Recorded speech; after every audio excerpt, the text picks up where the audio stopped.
Side tonight, the huge and impressive Houston Astrodome. Normally home to the Houston Astros and the Houston Oilers, but tonight home to the Budweiser U.S. Hot Rod Truck Pull Fall Championships, featuring the Battle of the Monster Trucks. Hi again, everybody. I'm Ken Broo. My partner is Mike Gallaway, and we've got pulling left to right tonight all over the dial, including some pretty fair two-wheel drive and monster truck competition. Well, it's the end of the year. This is the final hook of the season. The Ford Budweiser Points Championships on the line, and Ken, they're going to take out all the stops. It's just going to be go for broke tonight. Let's talk about some of the competitors we'll see tonight, Mike, particularly the two-wheel drives that we really haven't gotten a chance to see too much this year.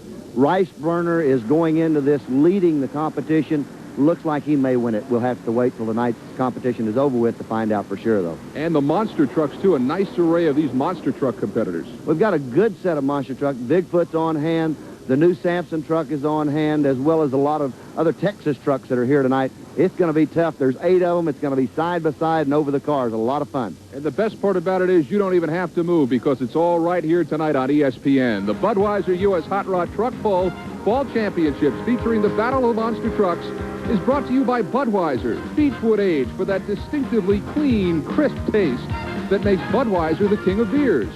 For all you do, this Bud's for you.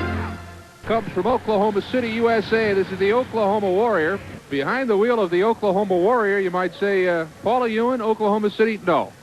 Tonight, it's Mouse Rosellis, the rig driver. Mike Gallaway had a chance to talk with him. I'm with Charles Rosellis, and you could call him Charles, and he won't answer. Everyone knows him as Mouse. And Mouse, for a number of years, you've driven the haul rig for the Black Gold and Oklahoman truck. How many years? 4 years. And how long? How many miles?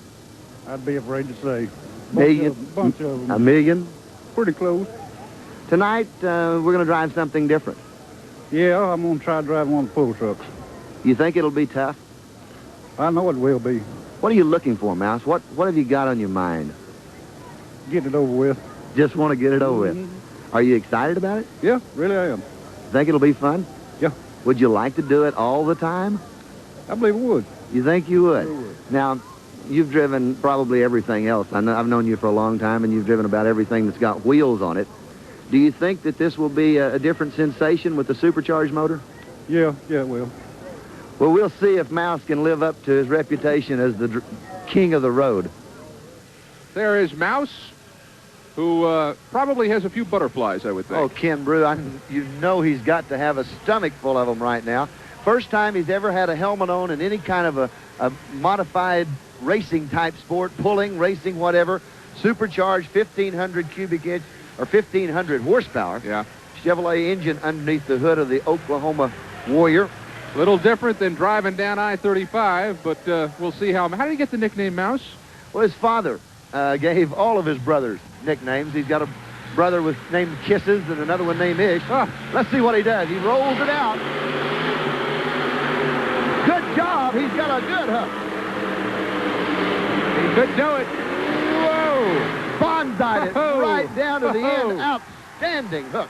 And you know the front end suspension is okay. He goes bouncy down the track, and Mouse plays cat with it and wins.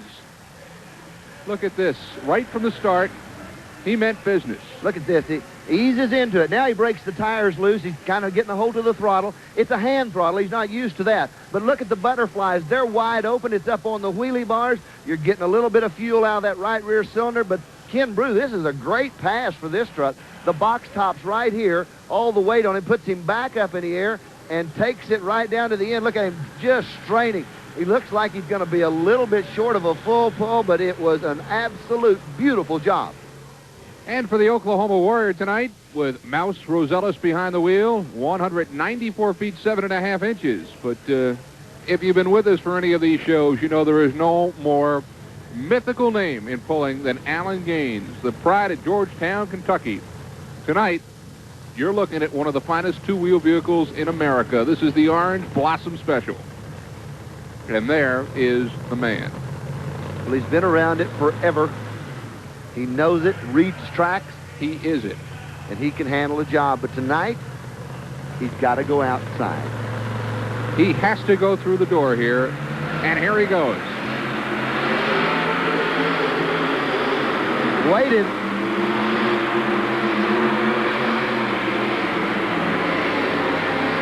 He did it. He did it. Alan Gaines has done it. Well, Ken Broo, I thought he had waited entirely too long. Didn't think it was there because he didn't call for the motor till it looked like he was about 100 foot down the track. The other thing I was concerned about, he looked like he was playing chicken with that left-hand foul line, and as we look at it again on the replay, it will be interesting to see if indeed he was battling at all as he came down the final 50 feet or so. Here he is, the Orange Blossom Special, and the man who made it, Alan Gaines. Watch him play with it off the line. He's got good tire speed. Well, he didn't play with it near as long as I thought he did. But Ken Broo, I don't think the tires catch up and get a bite till right in this area. They're just breaking loose. They're spinning hard. And then he comes around. And here we go. We're going to go to the left-hand side of the... Yeah, look at that. He had to almost bring it to a halt, land it, turn the tires, jerk it around, and then got back on the throttle with the box at the top and still pulled it out. Unbelievable. This is the rice burner. This is the cream of the crop. This is Bill Romsberg from Alverton, Pennsylvania. And as we've said a number of times, this is Hands Across the Sea, an 87 Toyota cab and a good old USA 526 Chevy right through the hood. Well, Ken Broo, he needs to make as good a pass as he's ever made in his life. There's probably more resting on this than any pass he's made all year long. I'd say to kind of really put the cap on it, he needs to go out the gate. Let's see if he can do it. The rice burner. He did it early. Front end comes up. He's headed to the sideline. Whoa! Out of bounds. He took Old Glory with him. And Mike, there will be points deducted for that, I would think. Is he out? They will take the measurement from where he went out of bounds and subtract from that. Okay. So that's the way the measurement will come about on this one. And while we have a moment, it's a good time to remind you that one of our fine sponsors is Kendall Oil, the exclusive choice for many of the nation's top truck and tractor pull competitors. Kendall. Bill Romsberg took a hit, 30 feet to be exact for going OB, and his distance tonight, 165.8. So we'll wait and see if that's enough for him. But now back on track 2, where the two-wheel drives call home. We have the Steel City Shaker, an orange flash, guaranteed to rough up your evening. This is Bob Zundel, New Alexandria, PA, and the 86 Chevy S10, and a relatively modest 482 Chevy through the hood. Well, they have really done a lot of work on this truck. He's got good ground speed. He's a little bit nose heavy. Let's see if he can get out. He's going to get down close. Real close. Now, Mike, he had a smaller engine, 482. If perhaps it was up in the 500s, might he have gone through the door? That's a good chance, Ken Broo, but, you know, in this class, doesn't always mean cubic inch wins. He could have got it out that time. I think it was a little nose heavy. You didn't see that truck jump up in the air like you've seen so many of them before, but it was a good job on the truck for Bob Zundel. Well, the only thing that would shake up the Steel City more than Bob Zundel would probably be a Super Bowl win for the Steelers. They're not getting that this year, but the Steel City Shaker had himself a fine pull, 192 feet, 10 1/4 inches.